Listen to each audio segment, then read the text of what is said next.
अस्सलामुअलैकुम। आज मैं आपको होम्योपैथिक की एक दवाई एल्टस फेरिनोसा के बारे में बता रहा हूँ।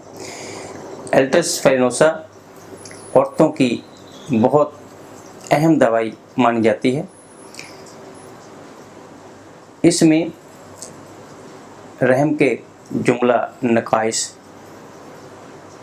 जिनके लिए ये दवाई बहुत मुफीद साबित होती है, इनमें लकोरिया, मेंसेस के प्रॉब्लम पाए जाते हैं।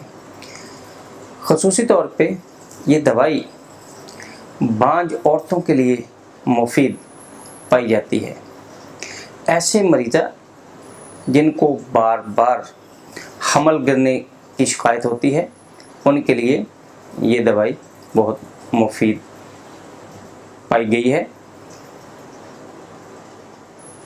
ऐसी औरतें जिनको खून की कमी, भूख की कमी, मैदा सेहतमंद नहीं होता, वहाँ पे भी एल्टस फेरिनोसा पाई जाती है।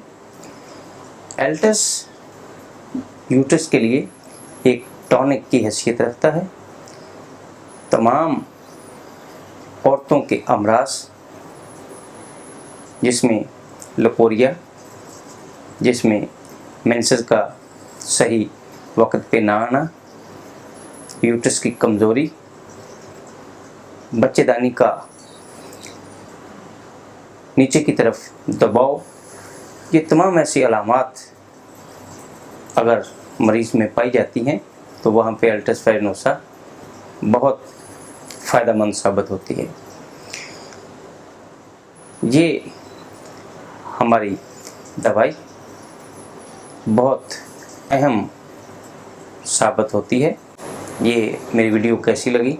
अगर अच्छी लगी तो इसको लाइक कीजिएगा, और अगर अच्छी नहीं लगी तो अपने कमेंट्स मुझ तक ज़रूर पहुंचाइएगा, और हमारे इस चैनल को सब्सक्राइब भी कर दीजिएगा। वस्सलाम।